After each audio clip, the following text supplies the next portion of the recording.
Yes, Queen. Welcome. Yes, Gaga. Oh, hang on. Let me go to the loo real quick. Oh, no. Was I supposed to get London, UK slang ready for today? Because I for sure didn't.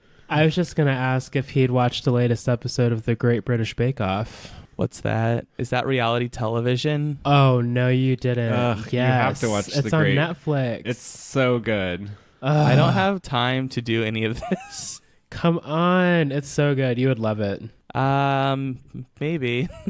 It's intense pastry baking. In a tent outside. In a tent outside of a castle. A majestic ass castle. And this old lady that just, I don't know, like touches everyone's pastries.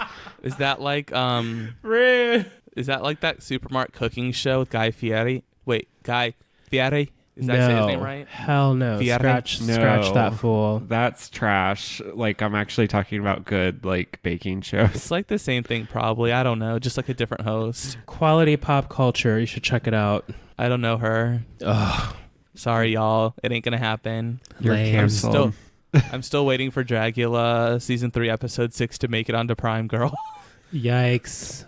Listeners, everyone needs to bombard Seth's timeline with Great British Bake Off gifts if you're fans. I know you're out Please there. Don't. You really don't have to. It's fine. It's fine. Don't do it. Thanks for coming. Hey, girl. Thanks for coming. Thanks for coming. Thanks for coming. Thanks for coming. Thanks for fucking coming. Boo, bitch. Hello and thanks for coming, UK. My name is Seth. What is yours? Hello, Jamal's here. Hello, it's Stony. Hey everyone, welcome back to Thanks for Coming, the most magically gay podcast. We're back again, and we are saying hello to RuPaul's Drag Race and adios to our free time. Hello, queens. We're back to slaving away, sweating on our mics for you. I'm kind of excited about it. Dripping glitter, sweat, and mascara. Yeah, I'm gonna have to hire my houseboy again to dab the sweat off my brow as we record. Oh, yes. I need to bring back that very delicious towel boy. I miss Robert. Oh, cakes for days. Oh my gosh. Well, it's been a long time since we've recorded. What's been going on in your lives? What's new? Well, We've been very busy. we're actually going to be moving into a new house soon. Oh my God. We can spill the tea. So we've been pretty quiet and cryptic about this shit just until offers and contracts and all of that were settled. So we're in the very final phases and it's very exciting. We literally found out today and we have 2 weeks to prep. Yikes. Y'all better start packing, girl. Yeah, so the packing will commence, so we'll be busy with that, and then we will hopefully have time to still podcast about Drag Race UK. I mean, we have to. We can't let our listeners down. So we'll probably be in our new attic suite with microphones or our fabulous dining room. I'm so pumped. Yeah, girl. But of course, we're going to leave you in the dark. Yes, very exciting. So I don't know. Tell your friends to check out at TFC Pod on Instagram. Maybe you'll see some story action here in a couple weeks. Yeah, and tell them to subscribe and leave comments so we can monetize our podcast so Jamal and Stoney can afford their house. No, we'll be just fine. But, maybe enough to buy us some nice crystal coasters or something. Crystal coaster. That show's Now too coming to the extra. stage. Yeah, so that's very exciting. I mean, we can't give you all of our business already, but I think it's the perfect place for us. It's in a pretty happening spot. I'm excited for just the overall vibe of the house. It's very cute. It's very us. It was just meant to be. Very exciting. We're all looking forward to the stories. Maybe you guys can make a house tour video. Ooh, that would be a cute little video. Yeah, like MTV Possibly. Cribs, but Yeah. Ooh, IGTV. TFC Cribs, girl. Oh, shit. The C stands for Cribs. Reynolds going to be like, this is my room. It's like the fanciest like dog room you've ever seen with like bejeweled like furniture and like. Yeah. No, he's going to just be running around the yard. It's massive. Yeah, just let me get the tub ready so I can have my Mariah Carey moment. Yes, bitch. I live. With the water. Yeah, Bubbles. and I just like drown in my tub. Towering bubbles. Please, yes. Yes, girl. Well, outside of the house business, so some business for the pod, actually. So I think we're going to step out for Pride next season here in Indy. So I've been talking to local connections, and I won't get into any details here because I want to do their organization justice and maybe even possibly get an interview from the founder. So looking at getting a booth. Merch is coming, obviously. So just working our little TFC tails off. Yeah, I think I have for our first drag queen interview lined up, possibly. Ooh, look at this growth. I'm excited. Make sure to subscribe. Good things are coming, y'all. That's right. What's been going on your end, Seth? Well, I'm glad you asked. There's been so much going on my end. I've basically been like an influencer traveling around for the last 2 weeks. Ooh, do we have YouTube videos coming? No. I didn't take any videos. Fair. Well, the videos I did take aren't suitable for YouTube, so. Oh. Yeah. Anyways. So like 2 weeks ago, I traveled to Tampa, Florida, well, in the area, to see my parents. And nice. We went to go see The Who. Me and my dad did. Those story clips were legendary. It was surreal. We were on the floor, like sort of like in the middle, and like you could just see everything. You could see them so close, and they had a full orchestra traveling with them. Oh, that's amazing. That's impressive. I like that. It was so cool. I got to hear all the good ones. They didn't play My Generation, but I mean, really, there's so many good songs by The Who that I was not disappointed. It was probably like one of the best concerts I've ever seen. I love to hear stories like that. There's nothing better than a good live show, especially for like epic artists and groups. It's just it's a life experience every time. It is, and I did 3 of those experiences all in 1 week. Woo, wig snatched. You're tired. Put your feet up. I know. So we went from The Who on Sunday to the next Friday. I saw Vampire Weekend. Memories. Yes, after Fun. like 13 years since like my winning beer pong, like to Vampire Weekend's A-Punk, like 7 times in a row. Too fun. Yes, that was a good one. And then I woke up bright and early the next day to travel down to Portland because I was going to see Angels in the Airwaves, which features Tom DeLonge, formerly from Blink-182. I really appreciate that too. That's one of those bands like no shame, y'all. I worked for 3 years at American Eagle, so that's why I'm like a retail queen. But Angels and Airwaves, they had heavy rotation in our playlist. Like they were always on those playlists, and that's how I discovered them. So I've actually seen them live before too, but we weren't together, unfortunately. No, this is I think either my 3rd or 4th time, but also my 3rd state that I've seen them in. Because oh shit, you win. I've seen them in New York City, in Los Angeles, and now Portland. Nice. I was in Cali. Holla. They were real good though. So yeah, it was really cool. Especially the theater in Portland was sort of smaller. I went up to the balcony. They had a seated balcony, and I went on the right side, so I was literally like right off the side of the stage, but on the balcony level. So there was no tall people in front of me. I appreciate balcony views because like if you've ever seen a Broadway show, listeners, I appreciate seeing like the whole stage, and I like the same for when I'm seeing an artist, especially in like a more intimate venue, because you can see everything that's happening. And don't get me wrong, that like front row experience is amazing as well, but I really appreciate balcony views at shows. Yeah, it was super fun. I got to see some friends that I hadn't seen in a long time, like years. We went, I saw our mutual friend Corey, and we had a really funny experience when we went to lunch. Yay. Hi, Corey. One of our faves, friend of the pod. Friend of the pod.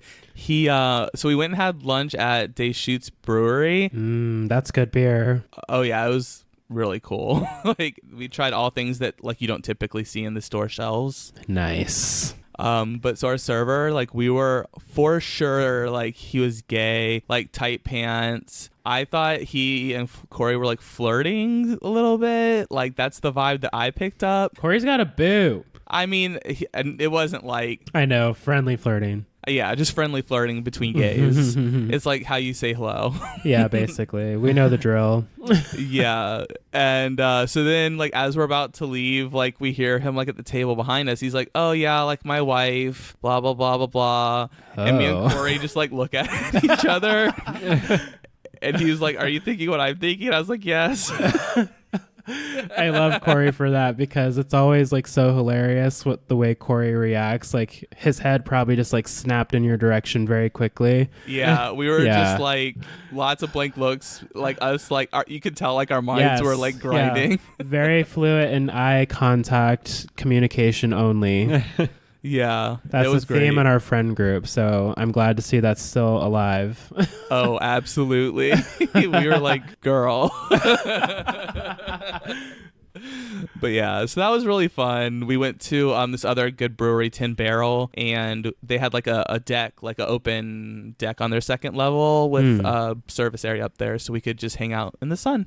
Nice. That sounds like a good day. Sounds like a good trip. It sounds like a tour. He was on tour. Basically, I felt like I was on tour, girl. 3 concerts, 3 different states. It was wild. Yes. But yeah, so that was my my week since last recording. So let's go ahead and move on, and we will get into RuPaul's Drag Race recap for episode 1. Yes. Just gold. Honesty. Hey everybody, and welcome back to the Honest Tea Spill of the Week. This week we are going to be recapping everything about RuPaul's Drag Race UK episode 1. Yes, mama, the queen has arrived. Yes, season 1 of the UK Drag Race. Who is excited? I am so excited. I'm more excited than Stoney. No, you're not. Take it back. Uh-huh. Take it back. No. No. Okay, I feel the passion. Really, before we get into it, like, I just have to say that I was very impressed by the first episode. I think that we were kind of like critical, or maybe apprehensive is a better word, about some of the queens when we did our Meet the Queens podcast. Mm-hmm. But girl, they're all good. Yeah, I feel the same. And we kind of gave that disclaimer as well when we were talking about, like, you know, what polish means to you as a viewer. But I think that sometimes the queens are hindered by the theme of the Meet the Queens looks. So I think that's what happened here, because that's not what we saw in the entry looks. Everybody looked great. They brought the heat. So yeah, I was excited. Definitely. Yeah. This is going to be a really tough season because I like all the queens. So seeing like one go each week is going to be really tough. Not to mention it's a shorter cast just because it is kind of an inaugural season. So it's going to fly by. Yeah, I feel like after the first couple eliminations, like it's going to start to get like really hard, really fast as far as just who's going to go home, because they all bring something unique to the competition. Yeah, definitely. That's something we should talk about too, because there's lots of varieties of drag and lots, like a big age range too. Mm-hmm. Lots of newbies and then also seasoned professionals that have been doing it for like a decade. Yeah, I appreciate that. And that's something I noticed right off the bat. It's like a vast range just across the small cast that we have here. But also Ru said it himself that the queens, they're representing what drag was and what drag is becoming in UK. So I appreciate that little twist too. Yeah, definitely. I really enjoyed seeing all of the different levels of expertise, but I really have to say a lot of the baby queens really brought it, I thought. I agree, and I'm sure we'll get into it later, but a certain baby queen may be one of my faves. Uh-oh. Ooh. Is it Miss Kendall? Miss Kendall? No, bitch. Well, we'll get into that a little bit more later. So I guess really where we should start off our conversation today is with the entrances. Like, who stood out to you? We don't necessarily have to talk about every single one, but like, what stood out to you, or who are your favorites? Okay, so clearly Crystal, punk spice of my dream, Barbie doll I've never had. I want it now. Is she in the mail? Because I have Amazon Prime. One day delivery, bitch. Yeah, I was super into Crystal. Of course, we loved her Meet the Queens video because we love a dry, sassy, sarcastic queen. But she gave us some more color here, some more pop, a larger silhouette with that crazy hair, and I was just sucked in immediately by her. Yeah, I loved her look when she walked in, and not only was the look good, but also she was really funny. Like her whole line of maybe she's born with it, maybe it's body dysmorphia. Yes. Yeah, I felt that. Yeah, I was like, that's like, I don't know, it's just like classic like drag queen right there. Like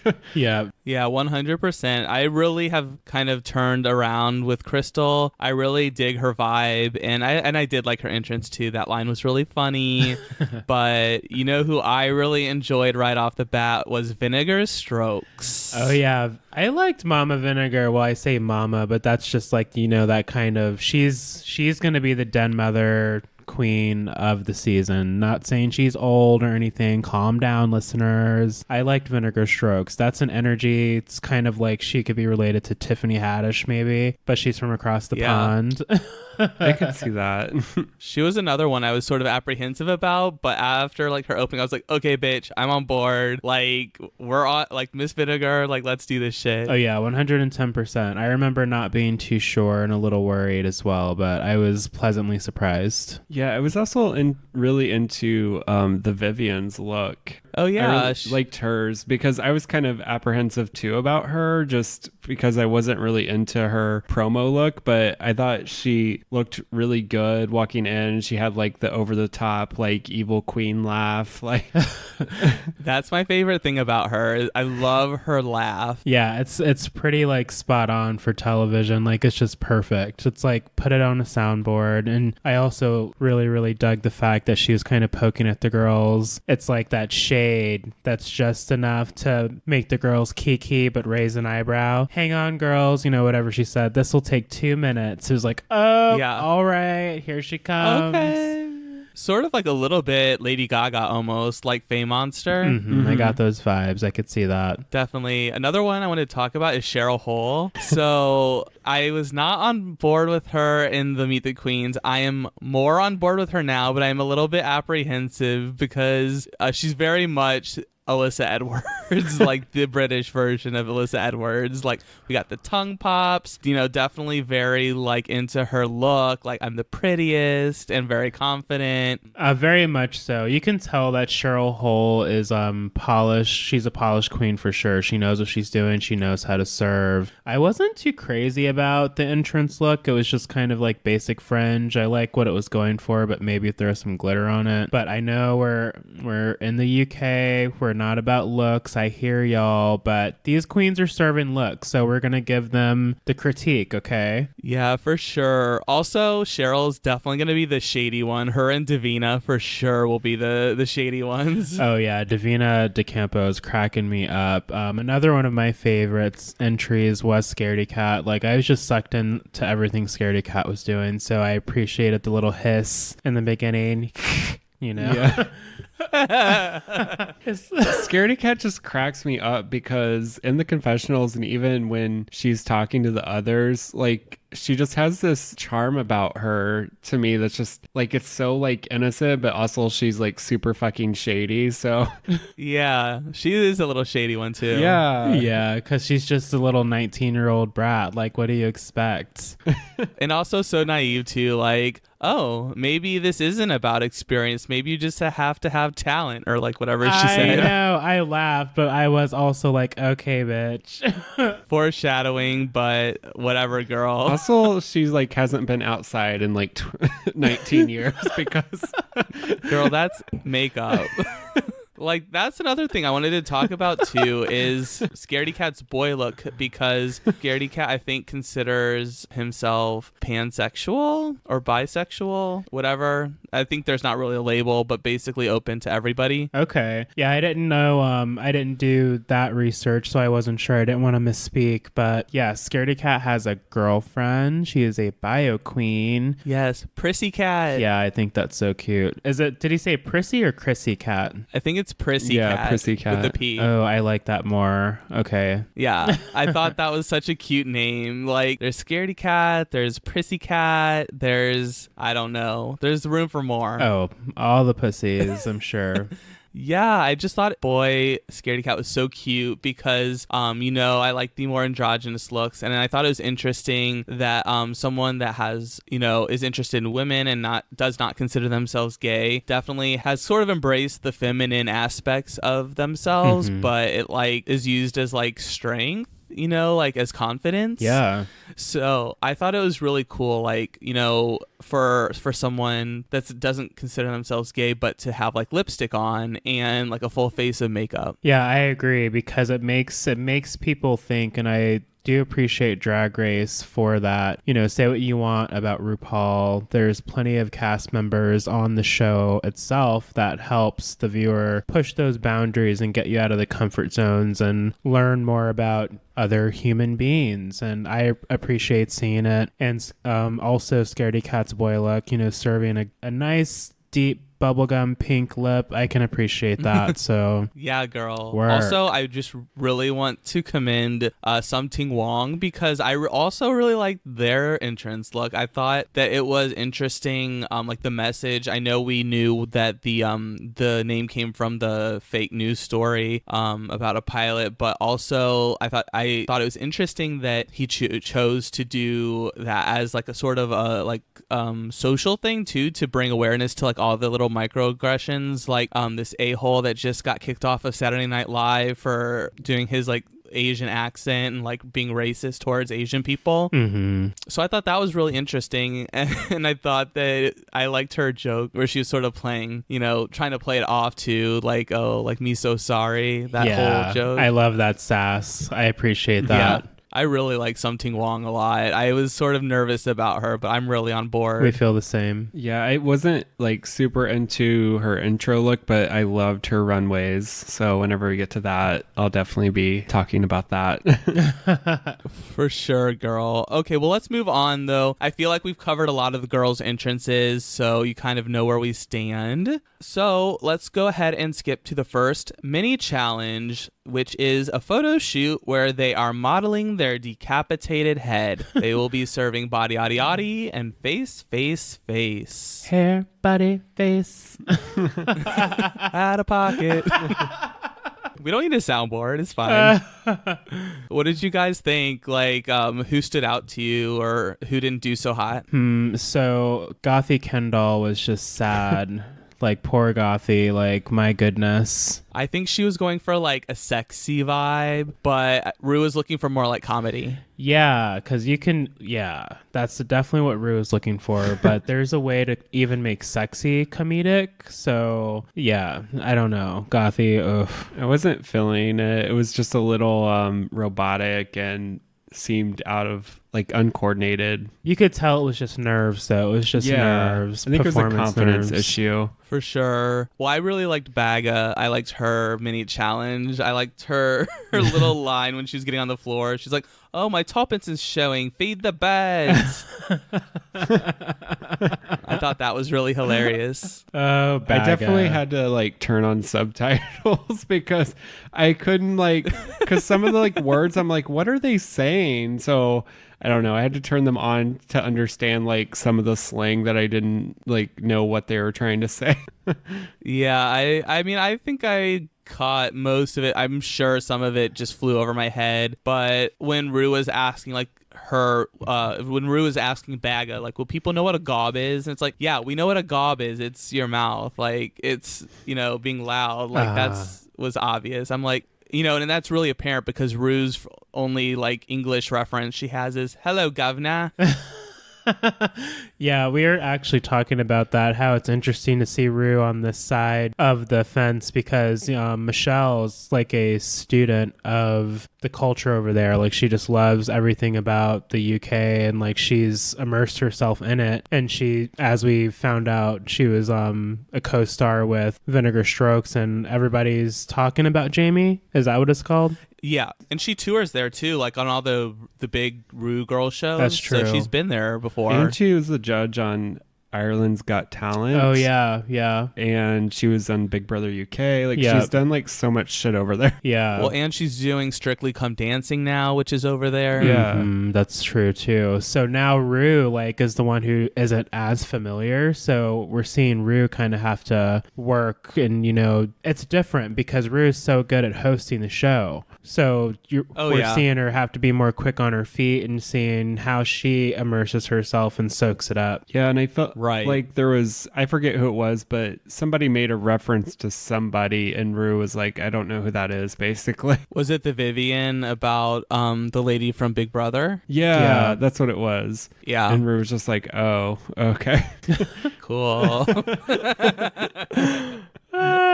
Yeah, I thought the Vivian was really good. Like, I really liked all of her different voices. I like that a lot. The Vivian definitely has that acting range. I think that's going to be a strong suit for the Vivian. Oh, yeah, 100%. And I also liked Scaredy Cat because I think that's my like sense of humor. I was just going to say that's just right in line with our friend group's humor. So I just laughed at that one the most. Yeah. I was like, so random. Like, oh, I think I just shit myself. It's like, how ridiculous. Yeah.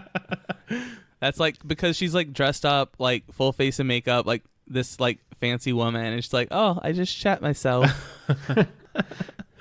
But overall, I feel like there wasn't a lot to talk about other than, seeing Gothy not do so hot. Mm-hmm. And who was the other one? Something Wong, I think, was a little bit off with her line. Ooh, sad. I don't even remember what happened. That can't be good. She was the one that she showed her boob and then said her line, it would be difficult but not impossible to masturbate to. Oh, yeah. That's questionable. Yeah. I didn't quite understand that, but I do see that she has just tweeted that This just in from Something Wong directly. So she was saying basically it was her polysexual/bisexual mantra. Wouldn't you love to receive this in the mail as a postcard? And then she posted a picture of herself sucking her own tit. Yay. Oh, okay.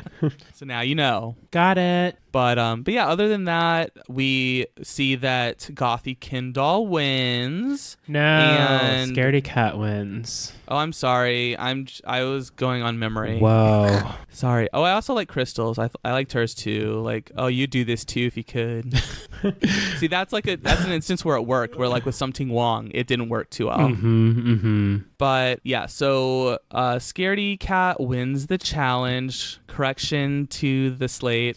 Yes, and everybody's shook because, oh my gosh, the 19-year-old one hasn't even been doing drag for a year yet. No, Davina was so shook. She's like, she's just been birthed. Like, that took me out. Yeah, that cracked me up.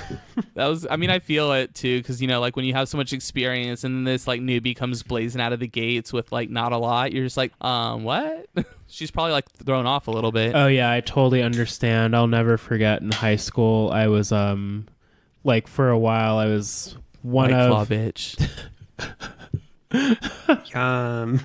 Fucking basic asshole. Oh no. Putting your White Claw in our fucking show. I haven't even gotten mine yet. Drag Race UK podcast sponsored by White Claw.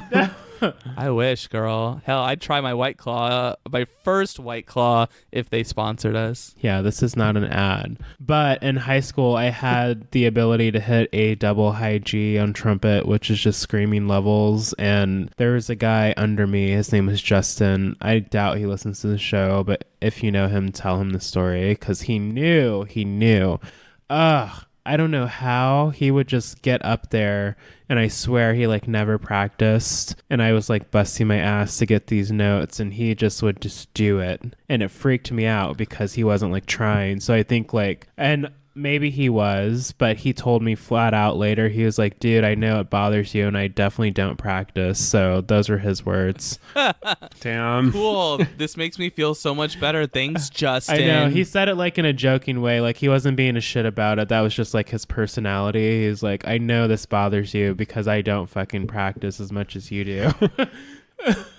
Rude. But that's Davina. She's like, hey, I've been doing this for a while, so I need to change something, I guess. Yeah, for sure. Let's move on to the runway. First UK runway. Yes, mama. The first category is Queen Elizabeth realness. So they have to make a look that is from various eras of Queen Elizabeth's life. And then as they are about to go off, all of a sudden Ruth throws a surprise on them. And they also have to do a second runway look, which is a look to show why they are the queen of their hometown. Yeah, I don't know why Rue would not name this part of the runway Hometown Glory after Adele. Oh. Adele song, Hometown Glory. I mean, I don't stand her that closely, girl. I'm sorry. If it's like Rolling in the Deep, I got you. For those of you that know, you know. But no, this is fun. We get to see the queens bring out their personality, see what they can do, putting that hometown twist on it. And also, herstory. We like herstory on the show. Yeah, especially if it's drunk herstory. Yes. Yes. So let's start with...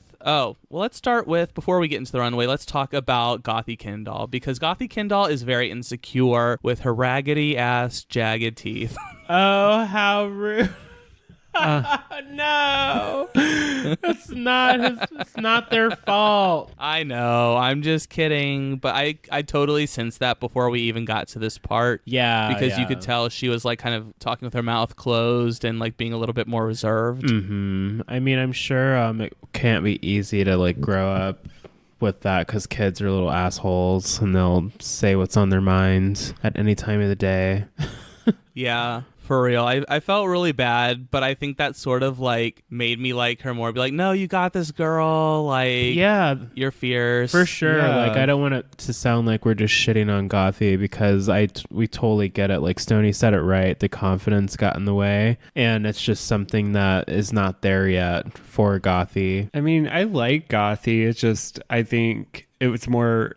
Just this episode in general, it's more of a confidence issue. Like you could tell, like she was very uncomfortable being there, and like obviously on the runways, we'll get to it, but she just didn't really have like Any connection, confidence in her walk. Really, it was more just like I'm walking and like trying to get the fuck out of here. Yeah. Definitely. So let's go ahead and talk about RuPaul's look coming down the runway. I was blinded by the light, girl. Super neon. I mean, I was into it, but you know, I like a Scorpio leg being shown with that slick back blonde hair. I thought it was electric, the entire thing. Yeah, I feel like we talked about this. Didn't we say something about like the gloves? Like, I wish she had different gloves on because it's all just like, it looks like she has like no hands or something. Yeah. I feel like that dress like was so reflective. It sort of like emulated the season 1 filter. No. Do I need to go back and rewatch? I had a really hard time like even just like being able to digest what Rue was wearing because the lights shined on it so bright. It was just like I saw the lights in my eyes shining back all the way from England, girl. Ay, Dios mío. Sorry. I liked her hair though. Her hair was fierce. Yes. Yeah. So first down the runway, we'll talk about the queens of their hometown first. So Crystal, let's talk about her queen from hometown. What do you think of her? So Crystal's was... So I'm trying to think, what was Crystal's hometown? She was the party girl from East London. She had the large blue flowy ruffly dress that said 3-day yes, bender. with the pearl hair. Yeah, I liked that one. Yes. I thought that was very cool because the way she explained it, I mean, she wrote it on the dress, so it was like, okay, maybe that's a little camp or too camp, however you want to read it, but I appreciated it because she was telling a story. She's like, this is how we do it in my hood. Like, we're on day 3, we're on day 4, you know, this is how we look. And I also We're still here for the party. Yeah, and I also liked her hair was like the pearls or whatever, because you don't really see that very often. I don't know if we've really seen that much at all on Drag Race, to be honest. So I thought that was really cool. We've seen more Definitely of like the not. kind of comic book structured hair, which we definitely saw on this episode as well, but nothing like that. It's very mermaid vibes too, the beaded hair. For sure. The other thing that I really liked about the Queens of the Hometown is because we sort of get to know like what the various parts of England are like too. Mm-hmm. So with Crystal, you get to see like what East London is like with the like the party scene. Mm-hmm. Mm-hmm. Yeah, that's a good point. Yeah. So then let's talk about Cheryl and her hometown look. She was she's from Essex, and she was the one, she had the tan on and the white dress and the toilet paper on her shoe. Yes, I'm a Barbie girl in a Barbie world. Yeah, like Legally Blonde, basically. Yeah. It was so funny that the actor Andrew said, this is what my mom looked like when she was like picking me up and dropping me off from school, because they just had like a point to prove. But they said that Cheryl got that right. It was spot on because the locals knew exactly where she was from. Marching down the runway. Yeah, for sure. A little bit of the spray tan on her dress, a little bit off. Yeah, that was a cute touch that I did not notice the first time. So I did not catch that until the second watch through. Yes, girl. Then next we have Something Wong, who came dressed up as a bull. I thought that was like fierce. It was different, unexpected, but the proportions were right. I think that with drag and kind of cosplay, you have to get the proportions right. So the horns are right, the nose ring was right, the dress was fitted, and you still had the womanly illusion. So yeah, the tits were right too. Boom. Yeah, I really liked this look a lot. I thought Something Wong did a really good job. Like, to me, I loved the nose ring and everything. So I love giant hair too. yeah. Yeah, and one other thing that we talked about in the Meet the Queens video was how her breastplate kind of just stood out and didn't really fit in very well. So I really wanted to commend Something Wong because she definitely had makeup around her breastplate, and it really just seemed like natural. Mm-hmm. Mm-hmm. I'll second that. So she really stepped it up, I think. I really, really, really liked her for that aspect she took it there. Oh yeah, I think that Stoney and I were both very impressed with Something Wong this whole episode. For sure. So next we have Blue Hydrangea. We haven't talked about her a lot this episode, but she came out dressed as the Cranes from Northern Ireland, which is, I think, if I heard correctly, where they built the Titanic. Yeah. So I had no idea. I think that's a little fun fact. I was getting like Trixie Mattel vibes with the makeup, weren't you? Yeah, definitely. Not like, oh, that's Trixie's makeup, but it looked like that could be Trixie, but I thought it looked pretty cool. I didn't really, know that history, so it was nice to learn that. Like you said, learning about the different areas of the UK. Definitely. And I think another interesting thing about her is that she has a very strong nose contour. Mm-hmm. So I thought that was very interesting because in the past, queens like Magnolia Crawford have really been criticized for their harsh contour of their nose. But for Blue Hydrangea, it really just works for her. Yeah, it didn't come up, did it? Not at all. I feel like that's something they usually kind of go to, but I think the way she paints her face, it just really is her style. It's one of her signatures. Yeah. Wow, yeah, let's pay attention to that. For sure. Yeah, I'm going to definitely be keeping an eye on that. So next we have Bag of Chips from Camden Town. Miss Amy Housewine. Amy Housewine. Yes, Amy Winehouse in the house. They said that Camden Town was well represented by Baga in this moment. She got it right. And UK culture listeners, I know a ton of you Americans are learning just like we are. It would be in poor taste if we were to represent a fallen star like this, but in the UK it's just this is who they were, and this is how they were when they left us, and this was the gift that they are, or the curse, however you want to look at it, but this is how we're going to honor them. So Baga got it right with this. Yeah, I thought it was funny. We hadn't really talked about Baga Chips that much, but I really like her so far on this season. I thought her runway was really funny. I was actually getting kind of James Mansfield season 9 vibes from it. I can see that. Yeah. So yeah, I don't know. I really liked it though. I thought it was cute and a fun idea. Well, it was cute too because it was like, okay, we're paying homage to Amy Winehouse, but it was still Baga. Right. Definitely. And if you remember to our Meet the Queens episode, I said I would like to see Miss Amy Winehouse as a Snatch Game character, and we've already basically fulfilled my goal. Yeah, if anything, it's closer verification that we may see Amy Winehouse on that Snatch Game episode. Yeah, I'm excited. I do like Baga. I know we were a little bit weary of her, but yeah, she has a really like upbeat, like lots of personality, lots of energy. So I'm looking forward to her throughout the competition. Definitely, Baga, I think, is a pre-poodle. Yeah, for sure. Oh my God. Just real quick in the workroom, it's cracking me up when Gothy Doll was like, boy Baga, drag Baga, or whatever. But Yeah. Same person. same person. Because she's had so much work. Like, really, she does look the same just without makeup. Not a diss, but Yeah. it was just funny. Like, I was like, oh, yeah, that does. It was. That's right. Yeah. So next, let's talk about Vivienne. So she's from Liverpool and came out in her Pete Burns look.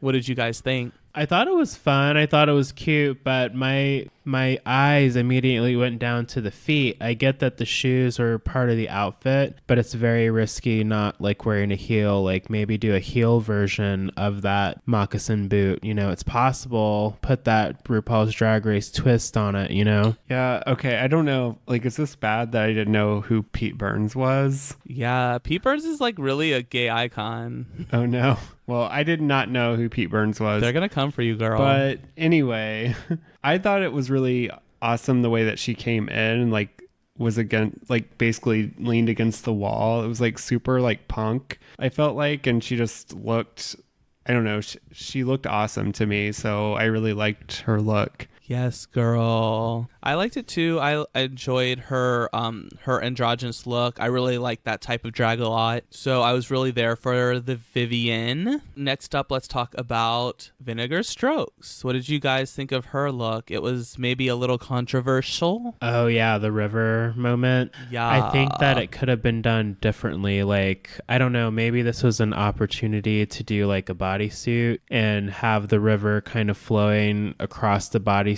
and you can like sashay down the runway in a way that makes it look like it's flowing. I don't know. Little embellishment somewhere. It just looked like kind of arts and crafts, but the makeup and hair was fine, you know. It did look, I think that was my problem with it. It was very like arts and crafty, like it was put together like, you know, last minute, which I saw on Twitter that Vinegar said that her look that she had prepared for this was like not, like basically she couldn't use it because of some licensing or something. So yeah, that made sense after the fact. Because like, oh, because that's probably why it was so arts and crafty. She probably just had to put some shit together real fast. Right, because her original idea was to come out basically, I think, as the London Tube system. So it like showed all the stops. It was like this giant rectangle. Oh no. And a fierce blue wig with a blue look. I mean, she posted pictures of her in her original look, and I was so mad because like that original look was so fierce, and I felt bad that she had to throw it together and come down the runway in what she had on. Damn, that sucks. So was it like a situation where like she has all of the street names printed, or was this an opportunity to do some research and avoid the drama with that outfit? Well, I mean, I think she did have all the stops, like all the names of the cities on there and stuff like that. So I'm sure like whatever their official tube system is regulated by was like had that licensed or whatever. But I mean, I don't know. I don't know if I would have thought about that beforehand myself. I don't even either. understand what licensing problem there could be. I don't know. It doesn't make sense to me. I know. It only does to me because I studied it to a degree, but that sucks. But definitely she could probably get away with redoing the outfit without the names on it. Definitely. So now let's talk about it. Gothy Kendall. She's from Leicester, and I guess that is known for the Leicester Tigers. So let's talk about her tiger look. It wasn't very ferocious. I mean, I mean, purr, kitty, purr. Like, I'm so terrified. Yeah, Scaredy Cat was like, maybe you should just let me do that. I don't know. Like, the problem with her, like, she kind of reminds me of like you know how like I don't know, when you would like play video games like on the N64 and like the characters, like when they would walk, it didn't really make sense, like because they were just like blocky and they just like didn't look natural. Like that's Gothy Kendall. Like it just it was like, this doesn't make sense. Like, what are you doing on the runway? Like, you don't look like you belong there. It's just total nerves. Like, oh my gosh, I've been there. Like, I understand, but it's so hard. That secondhand embarrassment kicks in. I forget the term for that, but my goodness. I'm just like, get through the runway, girl. Because the look it was a little basic, sure, but if that personality were kicked in a little bit, maybe Gothy would have sold it a little more. But when you have not a strong look and the lacking personality, it makes it very hard. Very much so, yeah. Next we have Scaredy Cat, and she is the queen of Wiltshire. I thought this was cute. We're seeing range with Scaredy Cat. Like, she's giving us different types of drag. I mean, it's still Scaredy Cat. We're seeing her signature kind of style, but all of the looks have been very different. Yeah, I enjoyed she just kind of looked like a witch or something. Like, yeah, like a woodsy witch. Like a woodsy witch, yeah. To me, like the reference that I sort of got right when she first came out was that she reminded me of Grisabella from Cats the musical. She's the older cat that's like in the sewers. She's the one that sings Memory in the second half of the show. Oh, see, I'm not actually familiar with Cats, so I'll have to look that up. Yeah, well, I've seen Cats the musical a few times, not the scary CGI one, but like on stage. And I'm sure people listening will get the reference that I'm saying, but that's what she reminded me of. Okay, I'm gonna look it up. Yes, girl. Next we have Davina DeCampo from West Yorkshire. Oh, Davina. I'm trying to remember what her look was. Did you, like Alan Carr, want to blow on her trumpets? Oh yeah, I like this look. I don't know, maybe this is controversial. I liked the neck up. I thought that maybe, I don't know, if the trumpets could have been like shorter to where they stood straight out or something, but it was still enough to be like camp. I don't know. Yeah, I don't know. It was giving me like Lady Gaga, Alejandro, I'm going to like shoot you with my tatas vibes. I am a fembot. Yeah, girl. I could see that. I liked it because it was big and campy, bright colors. Yeah. I thought it looked very polished. It did look polished. Yeah, I can see what you're saying, though, about the trumpets. It was a little distracting. Yeah, maybe that's what it was. Just a little distracting because I didn't hate the look. Yeah, definitely.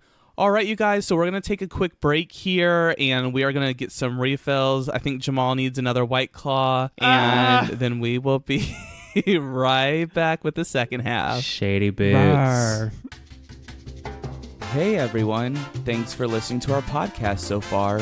Thanks for coming. Right now, we're probably refilling our drinks, or maybe even gluing down our lashes again. While you wait, here are some things that you should check out. Yeah, remember everyone, you can email us, tfcpod@gmail.com, and tfcpod on Twitter, Facebook, and Instagram. Oh, and one more thing. You're not my real dad, and you never will be. Anyways, back to the show. Hey everybody, and welcome back to Thanks for Coming, the most magically gay podcast. Just want to take a quick second to apologize for being so late. I was refilling my drink and also I was practicing my rars. I hope you were looking in the mirror. Yeah, I was doing the little claw thing too that Gothy does. Yes. Yeah, serve pause the up. Full illusion. Yeah, pause girl. up. All right, you guys. So let's go ahead and move into our second runway category, Queen Elizabeth Realness. So first up, we have Crystal, who did a military look of Queen Elizabeth. I enjoyed this. Keep it simple, stupid. It was like really polished and it was straight to the point. You got the message. The drag looked really good. The stage presentation was spot on. I thought it was nice. Yeah, I really liked this as well. I thought it looked really good. So good job, Crystal. Yeah, it really made sense for her because she likes to do androgyny. So it's like Queen Elizabeth, but it's also like very, recognizably one of the guards' outfits. Yes. So I really liked that she did that look, and I think she pulled it off really well. The silhouette was perfect. She had great personality while she did it, and yeah. I can't complain about anything. Agreed. Next, we have Cheryl Hole, who did Daytime Liz and her pink frock. Yeah, she forgot the bag. Like, everyone knows the queen always has a bag with her. So, what? And the Vivian caught that shade. Well, she served that shade, I should say. Yeah. She was like, it's a nice, pretty pink coat, isn't it? Or whatever she said. But basically, it was like, all you got is that jacket, girl. Yeah, I thought the look was overall like good. It just not having a bag, it just needed a little bit more. It was basic for Cheryl Hole. Yeah. And I don't think she sold it enough either. Yeah, that too. So next we have Something Wong, who came out as the Queen Elizabeth stamp. I thought this was so fun, so different. This stood out to me as probably my favorite, actually, because it was so out of the box and different. And something, I'm going to get these girls' names wrong now. Something Wong sold it. Really, she did. It was so funny how she's going back and forth and like changing the way she was looking, like in the direction she was going. Yeah, I was about to say something sold it, but she did. I like how she was moving like horizontally too, just like I'm a piece of paper moving across the stage. So the concept was fully intact. Yeah, it was really good. It was one of my favorites for sure. I loved when she turned around and the lick it comment was on the back. So I thought that was like perfect. So I was really impressed by Something's looks tonight. I was actually surprised she wasn't in the top. I thought that she'd win, but yeah. Yeah, she did really well. I think that she'll be a strong contender.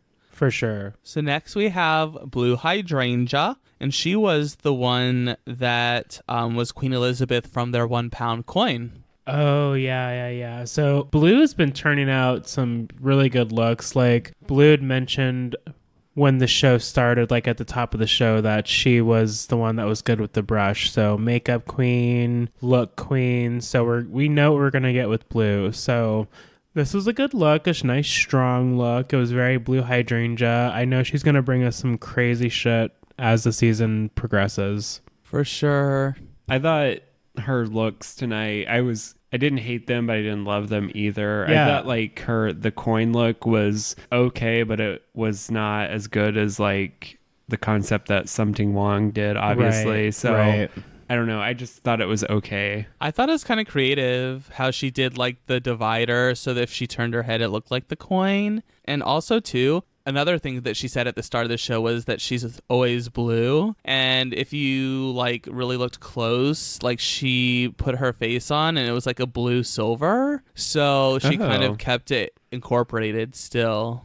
Oh, interesting. I didn't catch that. Yeah, it was definitely had a little tinge of like blue to her silver. Because see, I remember Blue saying that about it's always blue, but I guess I just perceive that as like, oh, personality will always be there. Yeah, it could be too. You know, I'm sure we'll see some diversity throughout the season. Oh, yeah. So next is Bag of Chips. She came out as 1970s Queen Elizabeth, and I thought her look was very similar to Cheryl Hole's look, but a little bit better. Yeah, it was a little more elevated. I liked the texture of the jacket. I liked that the character was there, but like Michelle said, why are you acting 70? Right. Like, just a little more pep in your step. But I thought it was also so hilarious how Baga mentioned Umbridge from Harry Potter. Yeah. Because I immediately thought, oh my gosh, it's Professor Umbridge on stage. Like, as soon as Baga turned the corner. Yeah, for sure. Yeah, I was laughing because it kind of reminded me of like Golden Girls, like when she was like walking out there, like just because The Lost Sister. Yeah. Yeah. Or like The Mama Lost Auntie. from Mama's Family. Oh, yeah, from Mama's Family. Yeah. So next, let's talk about the Vivian, who came out as the Huntress, Queen Elizabeth. Listen, the Vivian just must have like a lot of flats because it was enough for Rue to get on the Vivian's case. Like creative, like no one else is going to do that. That's not what I think of when I think of the Queen. So yeah, but that's very much something she does. So I appreciate where Vivian's coming from. But again, we have to put that Drag Race spin on it. So like sneak a heel in there, even if it's like a Ezra Miller kind of like man heel, like, you know.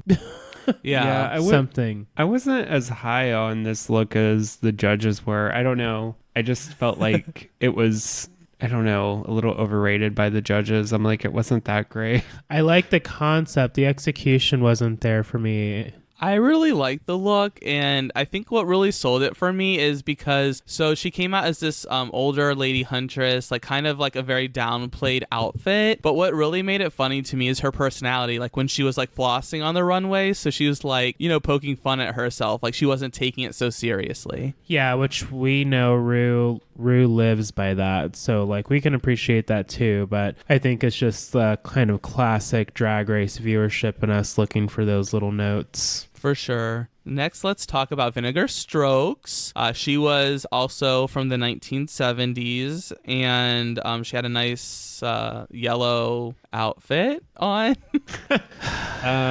It wasn't complete fail. It was just the gown definitely needed to be a little longer. Maybe different hair under the headpiece. Little tweaks. But it's episode 1, I guess. It was just a little basic. Yeah. Maybe that's the safest thing to say. Not bad, but not enough to win or like really stand out. Middle of the pack. Yes. So next we have Gothy Kindall, and she was from the 50s. I sort of agreed with Cheryl about the skin-colored top. When she came down the runway, I was like, really, it made that outfit kind of not cohesive to me. There was a lot going on. Like, I think that Gothy's problem was whatever piece of clothing you put on, you can't let it wear you. And the confidence was just lacking. Like, maybe it was just the weight of the competition that got to Gothy, and Gothy was just kind of checked out and not fully into who Gothy really is. Like, maybe that's someone we're not going to meet right now, but it just wasn't reading to me. Like, it felt like she was hiding behind everything she had on or lack thereof. Like Davina DeCampo or somebody said it looked like you're missing half your costume. Maybe that was Cheryl Hole, actually. Yeah. But it's like, damn, like you want to root for him, but it's like, shit. Yeah, there's nothing there. It didn't look put together very well, and I think, like you said, it was because of it just didn't fit with her skin tone or something. Like, it just looked off because it was almost like she was trying to go for a nude look, but it wasn't really. I don't know. It was weird to me. Right. And I think really what it comes down to with Gothy is that, so she was very self-conscious about her teeth, and I think that led to her lack of confidence, which led to her being really in her head. Yeah. So she was like, oh, like the whole time, like, oh, I gotta like have my moment, I gotta bring it, like I'm not, like I haven't had my moment yet. And she was just like really in her head, I think, because like you could see it when she was walking in both looks and during the lip sync. You could really tell she's like, oh, and now I do this move, and now I do this move. And it looked very rehearsed, and it wasn't all quite there for me. Yeah, I completely agree. I feel for Gothy. Like, again, I don't want to make it seem like we're ragging on Gothy. It's just like, could you imagine, like, I mean, I've been there. I've been in that position, not on national television, but in other ways. But it's not easy. So our heart goes out to Gothy. It just wasn't Gothy's time. No. She did look really, like, in that outfit, you could tell, like, she wasn't cinched, I don't think, and she looked skinny, like, so skinny. I was like, wow. Yeah. So that was something that stood out to me. So next we have Scaredy Cat, who came out as baby Queen Elizabeth. I thought this was fun. I thought it was different. Again, nobody thought to do anything like this. It was a risk. I think that paid off because it was executed as well as it was. Yeah, I thought it was funny. I don't know how much I loved it. I was kind of in the middle for me. But I did think that Stoney's hating. I'm not hating. I'm just saying that, like, I liked the performance aspects of it, like when she was throwing the shoes and doing all this stuff. So Yeah, I don't extra know. as fuck. Yeah, for sure. I did like it. I think her personality really sold the look. It definitely made it a safe look, but yeah, nothing really was too standoutish. I think she did a really good performance though. So then lastly, we have Davina DeCampo. She came out as, sort of like, I think it was called Order of the Garter. But she came out in this sort of like colonial looking outfit and then did a reveal into so sexy underwear with a garter on. Yeah, I wondered, I mean, we appreciate a reveal, right? But I wondered if how true they wanted to stay to the theme. So I didn't know if that hurt or helped her. Definitely. So to move on, I think it is fair to quickly discuss Vinegar Strokes and her moment in the untucked portion, because I feel like, I mean, I was already on board with her, but I felt like that really like helped me to bond with her, and I really felt for her in that moment. Oh yeah, it's always nice to see the queens open up on the show, and I'm glad that we can see that side of Vinegar this early on, because I also think with the show you can get as cryptic as you want as far as like, oh, this is a winner's edit, or oh, they must be going home now because they're spilling all of their tea. But I think that Vinegar's story is something that Drag Race UK is going to give us more of. Yeah, for sure. I mean, I really liked it because you sort of get like the culture of the UK. Like all the girls were talking about how they're coming from really small towns. There's not really much of a drag scene or no gay scene at all. So you can really tell their thirst for like, this is what I want to do with my life. I need to like make this moment into something. This is my chance. Exactly. Yeah. So I really felt for Vinegar because you could really see how much she really wanted it and how much it meant to her. And, probably, the same for all the queens, I'm sure. But, in this specific moment, we really saw Vinegar kind of lay it all out on the line. Yeah, it's real. It's honest. That's the kind of person I want to know. Yes. Yes. So the Vivian won the challenge. I know I was a little bit surprised. I mean, I think she did a good job, but they ragged so hard on her wearing flats and then they had her win. It was a little bit confusing. Yeah, I thought the same thing. It was like, you're going to make all those notes, excuse me, and then you're going to award the girl that wore no heels. It was a little bit sus. Yeah, I didn't understand that. I didn't really agree with the judging this episode. Like, I thought something Wong should have won. Like, no one else would have thought to do that fucking stamp thing. Yeah. I mean, I thought think it was they so got cool. the bottom two right, but definitely the winner was not right. I thought it should have been Something Wong, or I honestly thought Crystal should have won. And I liked the Vivian, don't get me wrong. The Vivian was one of my favorites from the Meet the Queens episode, if you've listened to that one, listeners. Yes. Remember, don't come for my edges. So then we find out that Gothy Kendall and Vinegar Strokes are in the bottom two, and they have to lip sync to New Rules by Dua Lipa. So I'd heard this song a couple times, actually, randomly on Spotify. Yeah. I'd heard the chorus before. Once the chorus kicked in, I was like, oh yeah, I've heard this somewhere. That's what happened to me.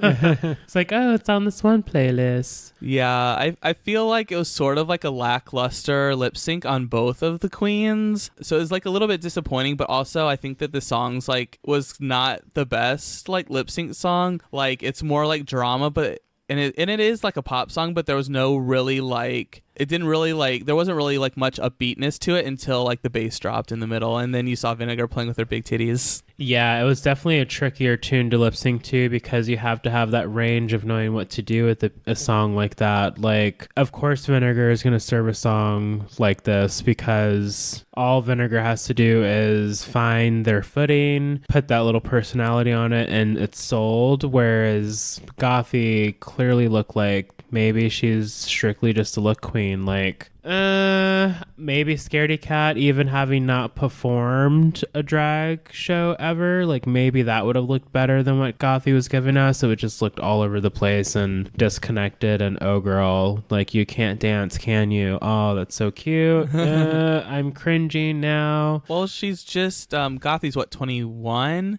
So she's still like, that twink, like that lost, like, that the newborn deer that's sort of trying to find like out how to walk, on their newborn legs. This is a twink that needs some Beyonce YouTube in their lives. Yes, No. I just felt like I was like watching like, I don't know, like somebody playing The Sims and somebody was like trying to move Gothy around the stage. But it kept freezing. Yeah, the I computer don't know. kept locking up.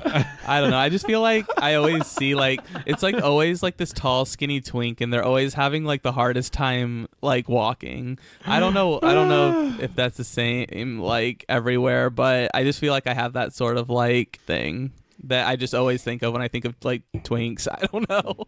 They can't walk. Tweaks can't walk. You heard it here first, ladies. Lots of scientific research to back this, but we'll talk about it later. Oh God, Jamal choked on his White Claw. Are you okay, girl? I was drinking my champagne, actually. I heard a can go down. I don't know. So the lip sync went a little bit, lackluster. I did enjoy Vinegar's hair reveals. I'm not sure where the glitter came in, but I enjoyed her spirit. Yeah, I forgot about the wig reveals. The judges seemed to really enjoy that, so I'm glad that was pulled off properly because, those reveals, it's hit or miss. The glitter, I agree. I don't know where that was needed. It felt kind of out of place, but... Mm-hmm. Man, it's the lip sync for your life, so you gotta pull all the tricks and stops, right? Yes, ma'am. And then we find out that Gothy Kendall is the first to sashay away. I think that she really made her mark on the show, though. I enjoyed her outro, Miss Kendall. Like that was really like a smart choice. Are you sure? Like, I felt like it was a little bitey. Yeah, I crunched.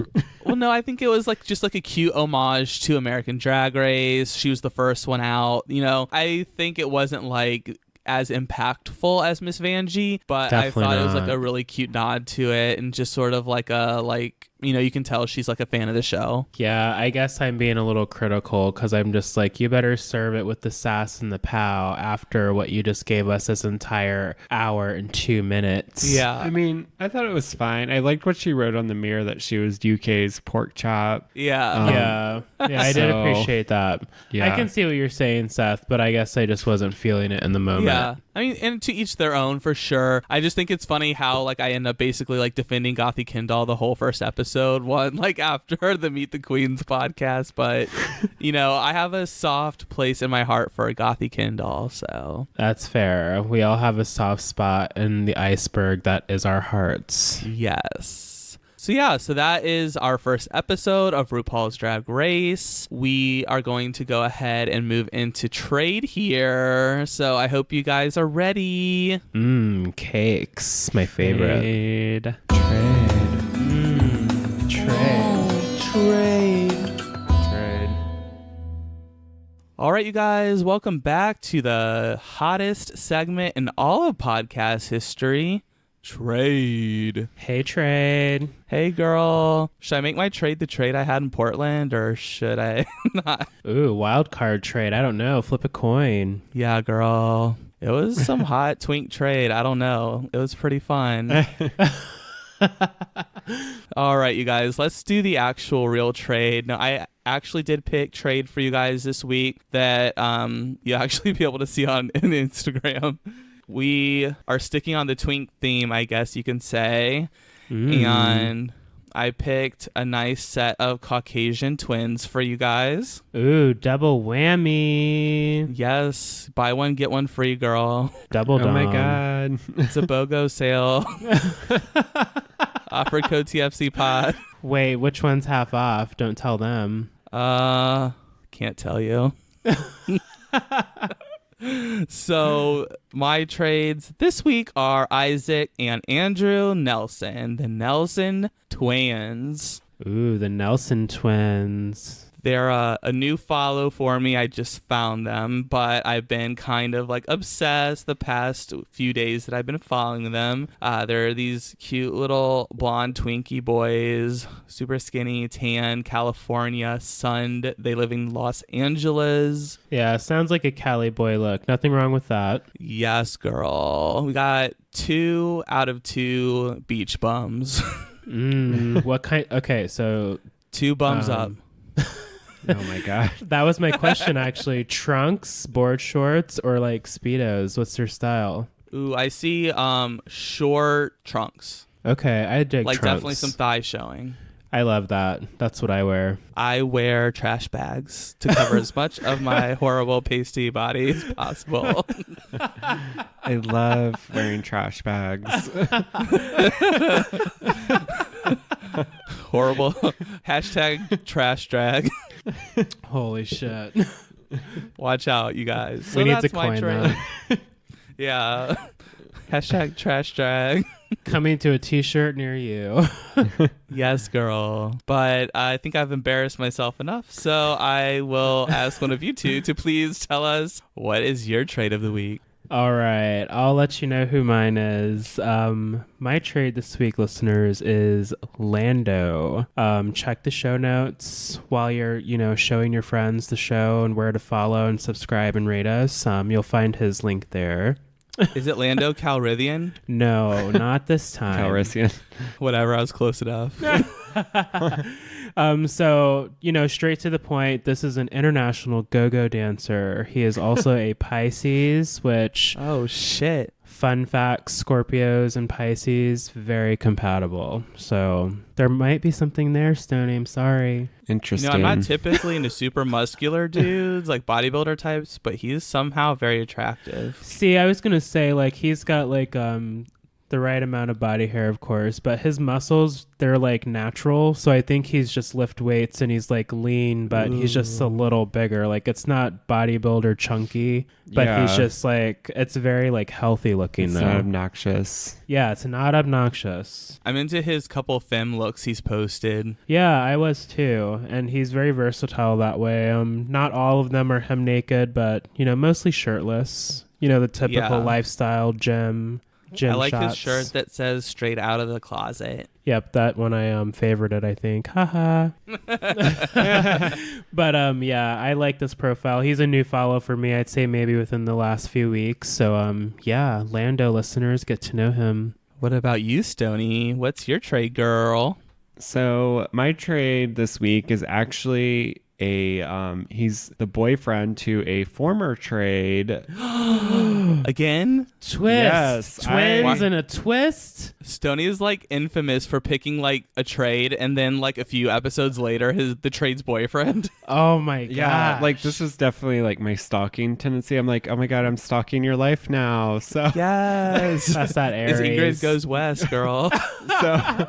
so the previous trade was the Ryan Cleary, which he was on the By Life on the UK, which was hosted by Courtney Act. Yes. Oh, I remember that show. Yeah.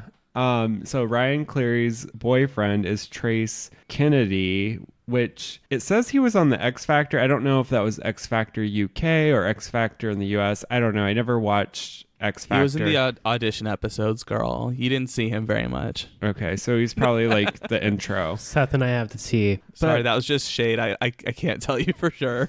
I mean, I have no idea, but basically I just love them because they're always posting pictures together and they're just very cute together. So, They are handsome. and Wow. keeping in the theme with the UK, he lives in the UK now, I think. So, Damn. yeah. Look at all those abs, girl. he's sexy. Yeah. So, Yeah, that's Ooh. dangerous, those suit pictures. I don't think I would date him, though, because he did the Face App challenge, so now Russia has all of his information. Oh shit. Well, I did Yeah. that too. I guess the podcast is canceled. Yeah, we have to cancel for our safety reasons for Jamal. I'm going into witness protection. Bye. Bye. We have a new host next week called Lamal.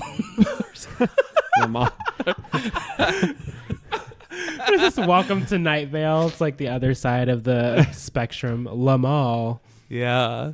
That's It's like, funny. hey guys, this is Lamar. It's like the jumbly voice, like when they're scrambling your voice. That would be creepy as fuck. Hey, let's play a little game. Sorry in advance, listeners. Yeah. Yeah.